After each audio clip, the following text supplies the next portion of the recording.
Friends, नमस्कार. खूप खूप स्वागत आहे तुमचं अजून एका माझ्या नवीन व्हिडिओमध्ये. खूप सुंदर असा व्हिडिओ हॉल मी पुन्हा एकदा तुमच्यासाठी घेऊन आलेली आहे. खूप सुंदर असे बेडशीट आहेत, कॉटनमध्ये आहेत आणि खूप सारे डिझाईन, खूप सुंदर सुंदर असे डिझाईन आहेत. आय होप की तुम्हाला नक्कीच आवडतील. तर व्हिडिओ स्किप न करता शेवटपर्यंत नक्कीच बघा आणि व्हिडिओ कसा वाटला हे नक्की कमेंट करून सांगा. तर कुठल्या आहेत आणि कशा आहेत बेडशीट, तर हे बघा, ह्या 4 अशा बेडशीट्स आहेत. मी अनबॉक्सिंग करून ते ओपन करून कशा त्याचा लूक आहे, कसं आहे, तुम्हाला सर्व दाखवणार आहे. तर चला तर आपण बघूया कसं आहेत ह्या बेडशीट.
मग कसा वाटला तुम्हाला बेडशीटचा व्हिडिओ हॉल, मला नक्की कमेंट करून सांगा.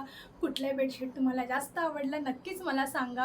व्हिडिओ आवडला असेल तर नक्कीच लाईक करा. चॅनलवर नवीन असाल तर नक्कीच सबस्क्राईब करा. आणि ह्या कुठल्याही बेडशीटची तुम्हाला लिंक हवी असेल तर डिस्क्रिप्शनमध्ये मी सर्व डिटेल्स दिली आहे. नक्की जाऊन चेकआउट करा. व्हिडिओ आवडला असेल तर नक्कीच शेअर करा. चला भेटूया पुन्हा एका नवीन व्हिडिओमध्ये. तोपर्यंत बाय.